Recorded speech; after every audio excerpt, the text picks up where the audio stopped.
નમસ્કાર, હાર્દિક સ્વાગત છે આપનું એજ્યુકેશન ઇન ગુજરાતી ચેનલ પર। આજનો આપણો ટોપિક છે વિષય हिंदी, ધોરણ 6, इकाई 7, बूझो तो जाने। साहित्य प्रकार है पहेलियाँ। अब हम देखते हैं पहेलियों का सरल अर्थ। उसमें पहली है, हमें आप पत्थरों का जंगल कह सकते हैं। हमारा मन बहुत विशाल है। हम पर बहुत से पेड़ उगते हैं। हम नदियों और झरनों के उद्गम यानी जन्म स्थान है। हम धरती की रक्षा करते हैं। दूसरा है, मैं अपना पानी स्वयं नहीं पीती। मैं खुद प्यासी रहकर संसार भर को अपना पानी देती हूँ। मेरे पानी से खेत सिंचे जाते हैं। मेरे पानी में नावें चलती हैं। मैं अपने मन माने ढंग से बहती रहती हूँ। नदी। तीसरा है, हम सबको फल देते हैं। सबको फल देने में ही हमारे जीवन की सफलता है। हम हरे भरे हैं और हरियाली फैलाते हैं।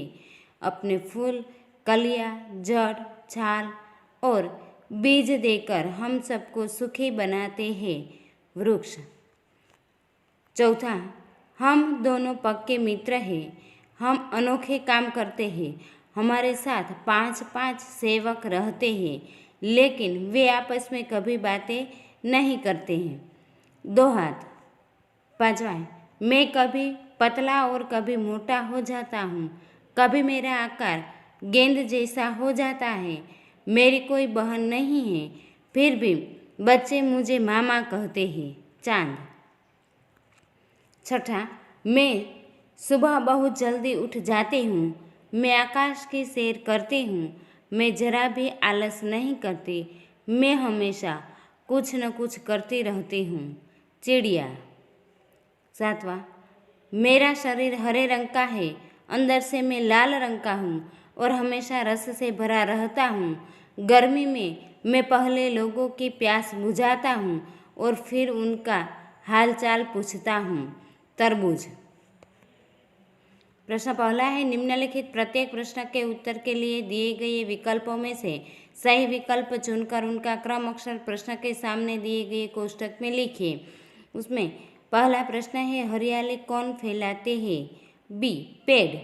दूसरा है, भूतल के रखवाले कौन है? डी, पर्वत। तीसरा है, नदियों का उद्गम कहाँ से होता है? बी, पर्वत से। चौथा है, तरबूज प्यास बुझाकर क्या पूछता है? सी, हाल। पांचवा है, प्रत्येक हाथ के कितने सेवक हैं? सी, 5। और छठा है, कौन कभी पतला और कभी मोटा हो जाता है? डी, चांद। प्रश्न दूसरा है, कोष्टक में से उचित शब्द चुनकर रिक्त स्थानों की पूर्ति कीजिए। उसमें पहली है, नदी के पानी से खेतों की सिंचाई की जाती है। दूसरी है, पर्वतों पर बड़ी संख्या में पेड़ उगते हैं। तीसरी है, चांद बच्चों का मामा है। चौथी है, तरबूज सबकी प्यास बुझाता है। पांचवी है, चिड़िया गगन की सैर करती है। प्रश्न तीसरा है, सही वाक्यांश चुनकर विधानों को पूर्ण कीजिए। उसमें विधान पहला है, पेड़ अपने जीवन को सफल मानते हैं क्योंकि उन्होंने लोगों को मधुर फल दिए हैं। दूसरा है, नदियाँ प्यासी रहती है क्योंकि वे अपना पानी स्वयं नहीं पीती। तीसरा है, चांद की कोई बहन नहीं है, फिर भी बच्चे उसे मामा कहते हैं। प्रश्न चौथा है, निम्नलिखित प्रश्नों के उत्तर एक एक वाक्य में लिखिए। उसमें प्रश्न पहला है, पेड़ हमें किस तरह सुखी बनाते हैं?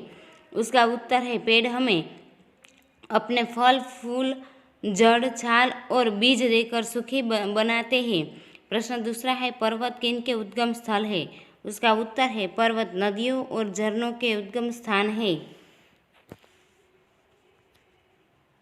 प्रश्न तीसरा है, नदी की क्या विशेषता है? उसका उत्तर है, नदी की यह विशेषता है कि वह अपना पानी स्वयं नहीं पीती। प्रश्न चौथा है, तरबूज बाहर और अंदर से कैसा होता है? उसका उत्तर है, तरबूज बाहर से हरा और अंदर से लाल तथा रस भरा होता है। प्रश्न पांचवा है, प्रत्येक हाथ के कितने सेवक हैं? उसका उत्तर है, प्रत्येक हाथ के 5-5 सेवक हैं। प्रश्न छठा है, चिड़िया की क्या विशेषता है?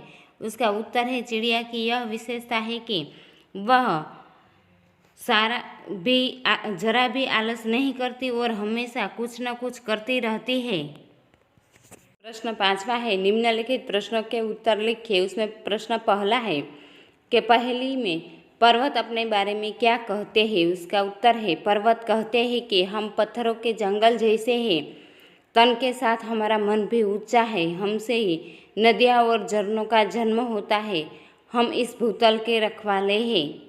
प्रश्न दूसरा है, नदियाँ अपने बारे में क्या कहती हैं।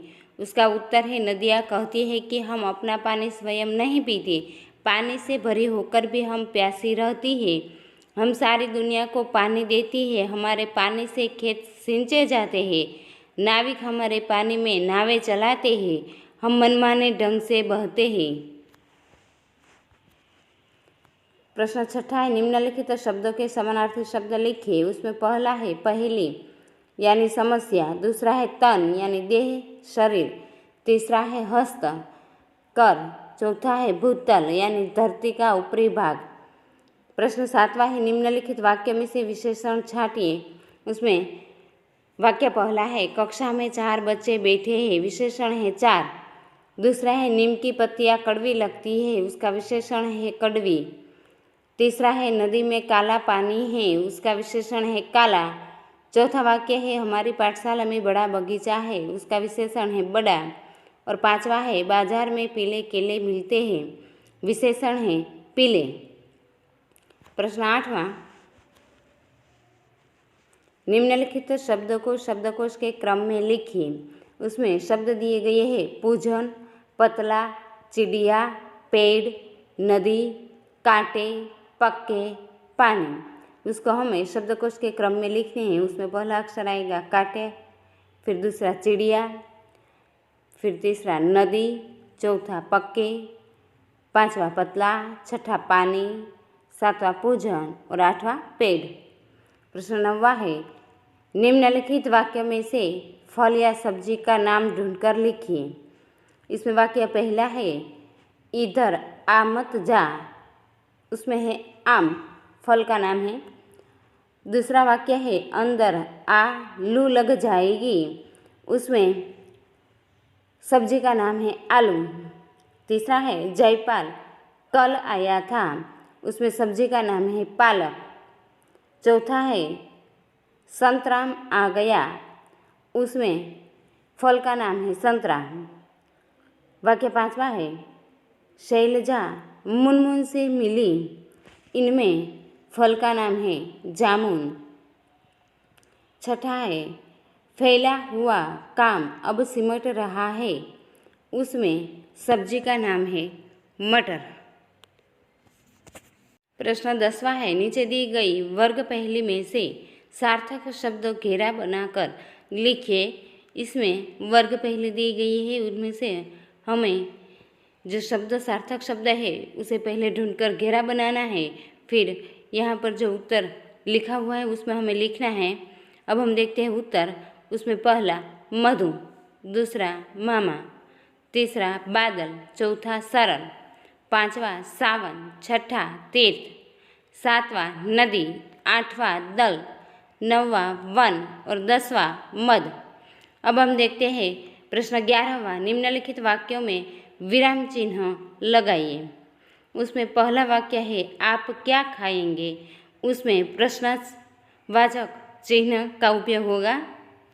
दूसरा वाक्य है, माँ ने पूछा, नन्ही बेटी तुम कहाँ रह गई थी। उन वाक्य में हमें अल्पविराम, फिर दोहरा अवतरण चिन्ह और अंत में प्रश्न चिन्ह लगाना है।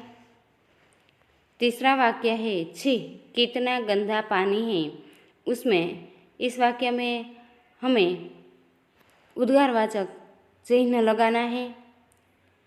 फिर चौथा वाक्य है, मेरी पुस्तक का नाम रामायण है, उसमें खड़ी पाई यानी कि पूर्ण विराम आएगा। फिर 5वां वाक्य है, वाह कितनी अच्छी किताब है, उसमें भी हमें उद्गारवाचक चिन्ह और फिर पूर्ण विराम लगाना है।